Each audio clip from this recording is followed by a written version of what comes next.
dirait que du début à la fin, j'ai trouvé ça bon. C'est feel good, c'est triste, les personnages sont bons, c'est québécois. Fier de ce film. C'est mon film. Le stéréotype, c'est nos films sont plates, sont gris, ça se passe l'hiver, c'est tout le temps des drames, à l'exception de nous deux comédies avec Louis-José de l'été. Là. Aujourd'hui, t'as-tu dit attends? OK. On commence en même. Ah oui, on laisse ça de même. Aujourd'hui, au Club Sofa, avec Joe, Will et moi-même, Max, on vous parle d'un choix qui vient de Joe cette fois-ci. Quel film t'as choisi? J'ai choisi Crazy. La raison, c'est que je l'avais vu, je devais avoir, je sais pas, 18-19 ans, ça se peut, il était sorti. Ouais, c'est il y a 20 ans. Puis je l'avais vu, puis j'avais mis 4 sur 5, puis ça se peut aussi, ça se peut très bien, mais on dirait que c'est plus mon genre de film, puis je le savais. Fait que là, j'étais comme, faut que je réécoute ce film-là. Je l'ai choisi même avant même de l'écouter. J'ai dit, ça va me forcer à le réécouter. Puis finalement, effectivement, ma note a monté, puis on va en parler. Ouais. Mais c'est un film que j'ai redécouvert, que j'avais pas vu de cette manière-là dans mes yeux de 18 ans et dans mes yeux de 34 ans. Vraiment, j'ai été impressionné. Jean-Marc Vallée, c'est fou raide. Pour moi, c'est un film parfait. J'ai jamais... Il n'y a rien que j'aurais pu dire « Ah, ça, j'ai moins aimé ça ». On dirait que du début à la fin, j'ai trouvé ça bon. C'est feel good, c'est triste. Les personnages sont bons, c'est québécois. Je suis fier de ce film-là. C'est mon film. Fait que c'est la raison pourquoi je l'ai choisi. Oui, je suis d'accord avec toi, puis on va en reparler plus longuement. Avant d'aller plus loin, je vais y aller avec le scénario tout de suite. La feuille de route, en fait, Jean-Marc Vallée, réalisateur, c'est son 4e film quand il fait Crazy. Mais c'est vraiment la première fois qu'on entend vraiment parler de Jean-Marc Vallée, je pense. Il avait fait Liste Noire en 95, je pense, avec Michel Côté également. Un film que j'ai vu sur la justice, un genre de thriller. C'est pas très bon. Il en a fait 2 autres par la suite que je n'ai pas vus, même qui, si je ne me trompe pas, sont en anglais. Et là, il revient avec ce film-là qui a pris beaucoup de temps à écrire. La pré-production a été longue, la production en général a été longue. Ça met en vedette Marc-André Grondin aussi, première fois vraiment qu'on le voit à l'écran. Michel Côté, comme je l'ai mentionné. Daniel Proulx qui fait la mère, qui est super bonne. Pierre-Luc Briand qui fait Raymond aussi, qui est assez impliqué dans le film. Un scénario de Jean-Marc Vallée et François Boulay François Boulay a écrit d'autres choses par la suite, mais c'est son histoire. Ça part comme de lui pas mal tout ça. Là.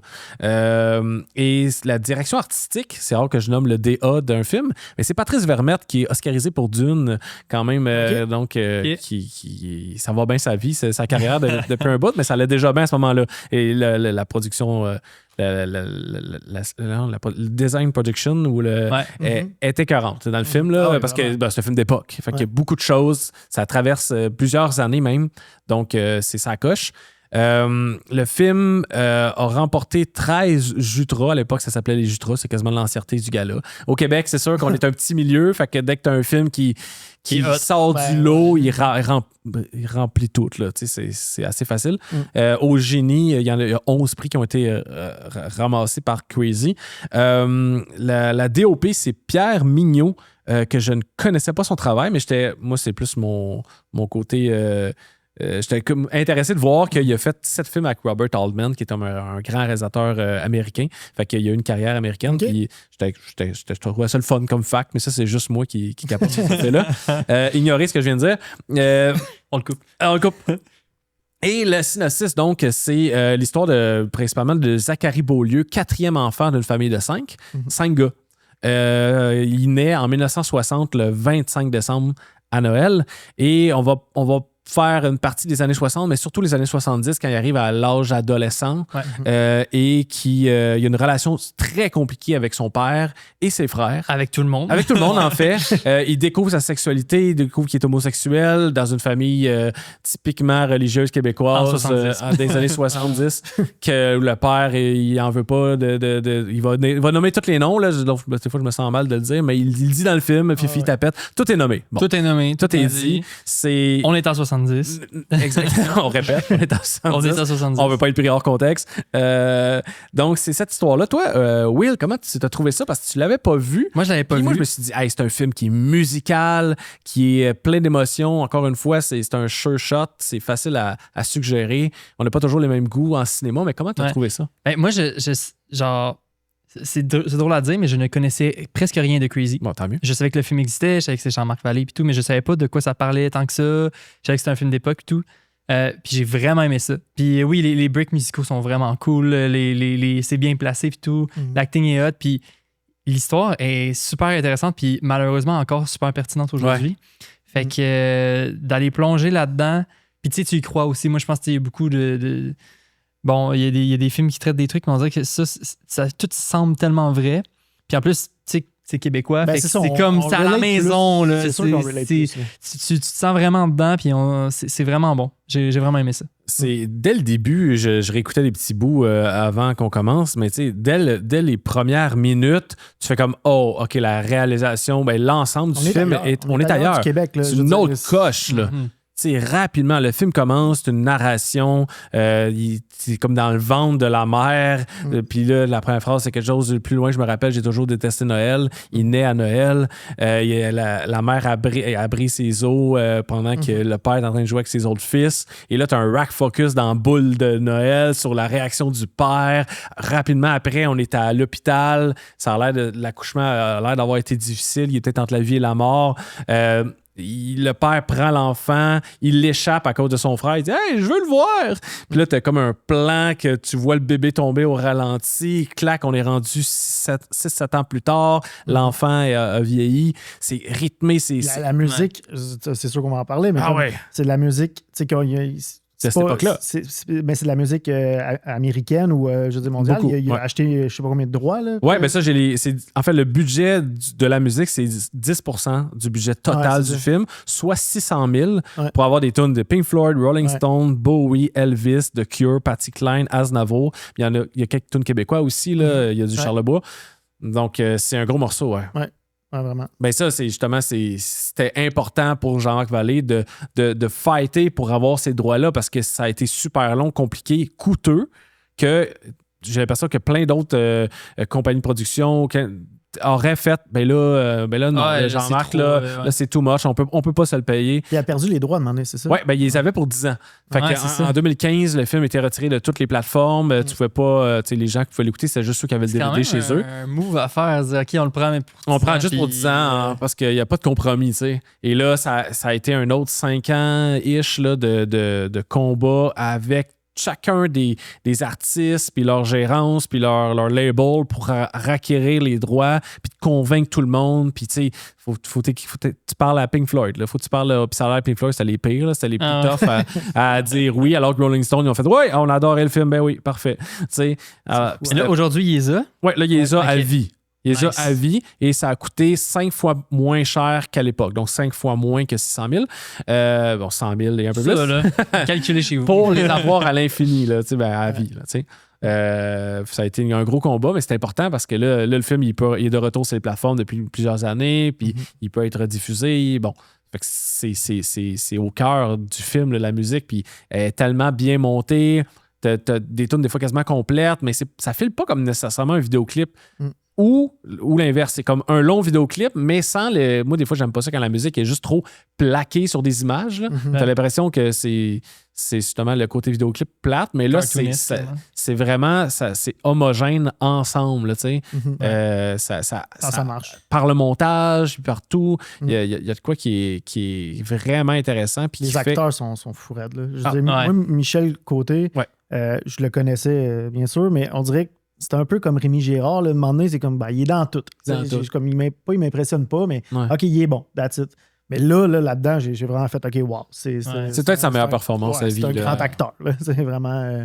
Parce qu'il aime son fils, là, Zachary. Là, il l'aime beaucoup. Puis la relation est en montagne russe tout le long du film. C'est vraiment un amour-haine. Mais avec les frères aussi, là, c'est beau. Ça parle de la famille. C'est un peu ça, la famille. Là, même que les gens de ta famille, que tu les aimes ou tu les aimes pas, c'est ta famille. Puis il reste tout le temps qu'il y a un amour qui reste. Puis comme... Puis vu que c'est des bons acteurs en plus, c'est plein de subtilités, là, c'est vraiment... Ouais, ça joue sur des petits détails. C'est plein parce que c'est une vie, c'est une famille normale qui n'ont pas... avec un drame qui s'est souvent passé dans plein de familles, mais je veux dire, c'est pas tant un drame, c'est juste... non, c'est pas un drame, c'est la relation. Ouais, la relation est dramatique. Non, mais il y a des trucs, là, tu sais, il y a la quand même... La vie est dramatique et tough, là. Exact.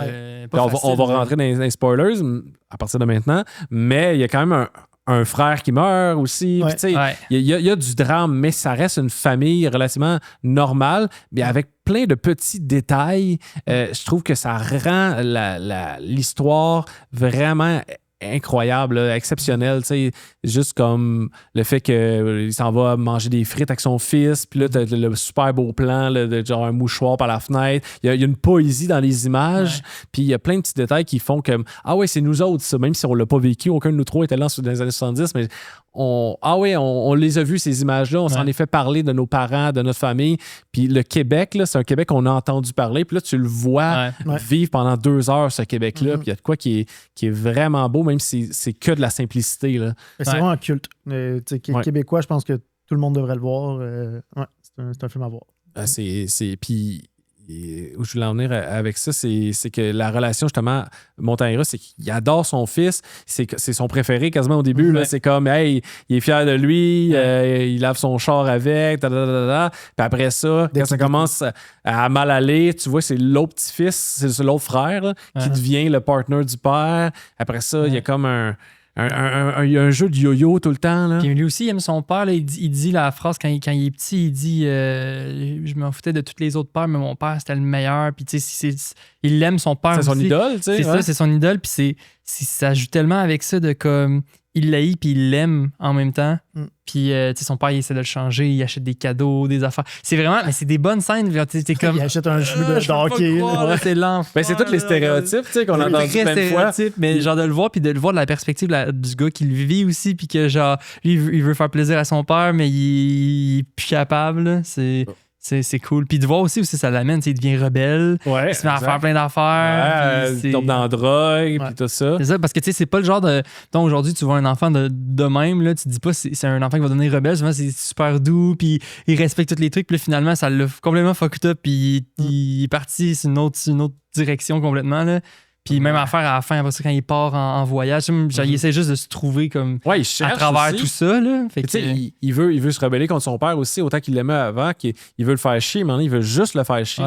Il veut se venger. Il veut se venger, il crée le chaos. Il y a des super scènes de bataille au ralenti dans des parties de famille, de souper de Noël, où il fait juste foutre la merde avec son frère. La tension avec son frère, c'est tellement différent, même s'il y a des petits moments de complicité rares là, dans le film. Mais sa relation avec son frère est pas plus intéressant que celle avec son père, mais je la trouve vraiment cool aussi parce que c'est le même genre de relation, genre qui est vraiment haine, mais il y a un peu plus d'amour où son frère, son grand frère Raymond, ça le fait chier que le monde il fasse chier son petit frère. C'est comme c'est juste moi qui peux faire chier mon petit frère. Mais toi, tu lui diras pas des jugements ou whatever, mais moi j'ai le droit, mais toi, tu touches pas. Puis il est vraiment ça, fait qu'il saillisse puis il s'envoie chier non-stop, c'est son ennemi juré, mais il y a comme un amour, puis tu le vois à la fin dans la scène où il est dans le désert, justement, puis comme il s'en va pour probablement mourir là, parce qu'il a marché trop longtemps dans le désert puis il a pris une mauvaise direction. Puis c'est son frère qui apparaît au-dessus de lui. Puis finalement, c'est quelqu'un qui est venu le sauver, mais il a vu son frère à ce moment-là. Tu sais, c'est comme... Puis c'est très symbolique parce que je pense que c'est à ce moment-là, spoiler, mais que son frère décède. Exact. Fait que tu sais, il y a comme un genre de... Il est venu le sauver puis ils se sont toujours aidés. Puis c'est un peu la mort de son frère aussi qui fait que son père accepte son orientation sexuelle, puis il l'accepte comme qui il est, puis tout. Fait que tu sais, comme au final, son frère qui déteste le plus est celui qui l'aimait le plus au final. C'est ça un peu être frère-sœur, je trouve, des fois. Là, genre, des fois, quand t'es jeune, surtout, t'as le goût de t'arracher la tête, mais après ça, comme c'est la famille. Fait que, La relation avec la mère est quand même bonne aussi, parce que c'est Daniel Proulx qui fait. Non, elle a fait Cornemuse. Mais. Elle a fait d'autres choses aussi. Oui, OK. Mais Daniel Proulx, elle est super bonne, tout en douceur, vraiment l'inverse du père au niveau du tempérament, mais qui est plus importante au début, je pense, dans la relation. Mais tu sais, elle dit que Zachary, il a un don, tout ça, puis elle amène voir Madame Chose, il l'appelle Madame Chose, avec sa petite mèche de cheveux à l'arrière, puis il touche sa mèche, puis comme s'il y avait des pouvoirs, puis elle l'encourage là-dedans, puis elle dit « Hey, OK, une telle a appelé, mal au ventre, peux-tu penser à lui? » Elle peut demander la bout, là. Arrête de m'appeler. Rendu ado, là. Exact, tu sais, puis elle veut y acheter un petit carrosse comme jouet, puis le père dit non, il jouera pas à ça, il va jouer avec le jeu de hockey, tu sais. Puis, mais tu sais, elle va le voir, elle dit non, ton père, il t'aime, c'est juste que. Mais c'est elle qui lui permet de survivre au final. Là, c'est la seule qui est une bonne personne pour lui, là. Fait que. Mais c'est vraiment. Tu sais, c'est simple au final, c'est des relations de famille, mais c'est comme. Je pense que ces 3 relations-là sont les plus fortes. Puis ils sont super bien faits, super bien actés, puis ils sont tous super vrais. Puis ils ont toutes des poules sur le personnage. Puis c'est juste ça qui amène le film jusqu'à la fin. C'est drivé par ça. C'est simple, mais c'est comme. Tu y crois. C'est vraiment, tu y crois. Là. Il y a un dernier câlin de la fin. Là, avant la fin, c'est comme sont plusieurs années plus tard, puis il est rendu vieux dans un char. Là. Mais juste avant, c'est comme, je pense qu'il quitte toute la maison. Je pense que c'est après les funérailles de Raymond. Puis il y a comme un long câlin là, avec le père, puis avec Zachary, qui est super long. Puis en même temps, t'as comme l'autre fils qui casse encore une fois le vinyle de Patty Klein à terre. Ouais. Puis tu vois, je pense que ça ne dérange plus parce qu'il est comme. Ce que je suis en train de vivre en ce moment, c'est mes gars, c'est la famille, c'est plus important, peu importe comment ils sont. Puis ce que je voulais dire aussi, c'est bon, oui, c'est un film qui est super stylisé. Puis il n'y en a pas eu beaucoup après au Québec non plus. Ça prend du guts pour faire ça, puis faut y croire au projet, mais faut pas hésiter à faire, comme je pense, Mommy est peut-être un des films qui va se rapprocher un peu plus de ça par la suite, comme 10 ans après, en termes de scale puis de réalisation qui est éclatée. Je trouve que j'adore les films québécois, mais souvent, le stéréotype, c'est nos films sont plates, sont gris, ça se passe l'hiver, c'est tout le temps des drames, à l'exception de nous deux, comme il dit avec Louis-José de l'été. Là. Mais il devrait en avoir plus de ces films-là, puis il n'y en a pas tant eu par la suite non plus. C'est comme un... Je dis pas que c'est le seul. Bon, ça peut être risqué aussi. Ça a dû coûter quand même cher. Comme c'est ça, c'est un risque financier, mais aujourd'hui, les gens vont aussi plus au cinéma, ça doit être encore plus tough là, de faire un film comme ça. Mais ça a sorti du Québec. Là, oui. À travers le monde, ça a été écouté quand même. Ah, quand même, mais surtout. Puis même par la suite, quand Jean-Marc Vallée a été connu aux États-Unis. Exact. Là, après, dans le fond, quand est-ce qu'il est rentré aux States, Jean-Marc Vallée? Juste après, je pense qu'il a fait Café de Flore, qui est pas aux States, mais qui se passe un peu en France aussi. Puis je pense que c'est après avec Dallas Buyers Club, qui était un film pas beaucoup d'argent, pas beaucoup de budget, mais qui s'est rendu aux Oscars. Matthew McConaughey, Jared Leto. C'est super bon comme film. Mais j'ai oublié, il a fait Young Victoria, en fait. Je pense que c'est le film qu'il a fait tout de suite après Crazy, qui est plus un film justement plus anglais, je pense. Mais en tout cas, bref, sur l'ère victorien. Puis moi, je me suis un peu emmerdé parce que c'est pas mon genre, mais ça Crazy a permis d'aller faire un film plus à l'international et qui, après, lui a donné les rênes pour la confiance de producteurs étrangers pour faire autre chose. Puis dans tous ces films, la musique est toujours très importante. Il y a toujours le montage, la musique. Mais pour moi, c'est vraiment celui-là qui est son chef-d'œuvre. Dallas Buyers Club, je l'ai vraiment aimé, mais en dehors de ces deux-là, je suis comme un peu mi-figue, mi-raisin avec tout ce qu'il a fait. J'ai pas écouté sa série non plus. Ça a l'air que c'est super bon. Big Little Lies. Ouais, j'ai pas vu. Avec Nicole Kidman. Gros casting aussi. Ouais. Mais il était très aimé. Puis il nous a quittés à Noël. On parlait de Zachary dans Crazy. Il est mort le 25 décembre 2021-22. Là. Je me rappelle plus l'année, mais ça fait déjà un petit bout. Quand même relativement jeune aussi, là, à peine la soixantaine. Fait que ça, c'est quand même vraiment triste. Mais ça, je pense qu'au Québec, ça prend quand même des films comme ça. Mais comme tu dis, c'est un pari risqué de mettre beaucoup d'argent si les gens y vont pas. Mais c'est l'œuf ou la poule. Là. C'est comme... En même temps, on en parle aujourd'hui, c'est pas pour rien. Là. Fait que ça a valu la peine. Oui, prenons des risques. Non, prenons des risques, mais tu mets des gros acteurs, des actrices, tu prends un ou une réalisatrice qui je sais pas, qui va être un peu plus éclatée, puis tu fais un gros truc. Je pense que ça a marqué une génération, ça a marqué le Québec. Fait que ça peut marcher, mais je comprends là, que les gens sont frileux. Surtout en 2005, les gens allaient plus au cinéma. Maintenant, on est rendu 20 ans plus tard. En 2005, ça a été fait. Ouais. Puis, tu sais, ça a fini d'être écrit en... 5 ans, c'est ça? Ouais, j'avais 4 ans. T'avais 4 ans. Okay. J'avais 4 ans. Je niaisais, puis finalement, mais moi, c'est fou. Ce film-là a été fait en 2005, puis c'est encore, je trouve, très d'actualité aujourd'hui. Oui. C'est que je l'ai réécouté. C'est quelque chose, pareil. 4 coupes, c'était super beau. Le thème est encore d'actualité, évidemment. Puis le visuel, il est super beau. Ouais, ça tient la route. C'est un film d'époque déjà. Quand ça vieillit bien quand c'est déjà daté. C'est voulu pour être un regard sur le passé. Fait que ça vieillit toujours mieux. Ça m'a pas choqué du tout, là, mais c'est pas si vieux 2005. Là, non, mais j'ai pas vu le temps, puis c'était encore comme si c'était sorti il y a 2 ans. Ouais. Bon, ben, réécoutez ça. Je pense que, tu sais, la plupart des gens ont vu ce film-là, je pense, la majorité qui nous écoute. Mais si votre souvenir est lointain ou ça vous a donné envie... Moi, j'ai passé ma note à 5 sur 5. Exact. Ben, moi aussi, c'est un 5 sur 5. Toi, Will, ta note, c'est quoi? Moi, je pense que... Ça fait longtemps que je l'ai vu. Je pense que j'allais pour un 4. Ouais. Puis peut-être si je le réécoute une deuxième fois, je vais monter à 5 comme Joe. Je vais me laisser dans 10 ans. Je le réécouterai. Non, je me suis vraiment posé la question à la fin, puis j'étais comme, il n'y a rien que j'ai pas aimé, puis j'ai adoré. Donc, moi aussi, il n'y a aucune scène où il n'y a rien qui aurait fait comme ça m'énerve un peu, je vais descendre à 4.5. Je le trouve parfait. Puis ça aurait pu, tu sais, si on parle de la famille, il aurait pu avoir un moment qui aurait pu être kitsch, qui aurait out of place, là, qui ne fit pas, un acteur qui est un peu moins bon. Il aurait pu avoir quelque chose qui fait comme l'ensemble est bon, la réalisation est bonne, mais une fin cucu ou whatever. Il aurait pu avoir ça. Il y a rien. Non, c'est bon. Pas, honnêtement, c'est dur de me convaincre. Non, puis je suis d'accord, je mets pas 4 parce que je vois des défauts. Mais je sais. Entre 4 puis 4.5 puis 5, c'est du feeling. Là. C'est ça. Mais non, je pense qu'il n'y a pas grand-chose à changer non plus. Là. C'est vraiment... c'est solide. Donc, réécoutez ça si jamais c'est... Puis il y a peut-être des gens plus jeunes qui nous écoutent aussi. Ouais, moi, je l'avais pas vu. Là. Exactement. Je pense pour acquis, les gens l'ont vu, mais du monde qui avait 4 ans quand c'est sorti. Il y a des bonnes chances qu'ils écoutaient autre chose à ce moment-là. Ouais. C'était Télétoon ou même pas. Même pas à cet âge-là, c'était rien. C'est ça. Je passe partout. Fait que, bref, faites-vous plaisir avec Crazy. Yes. Rip Jean-Marc.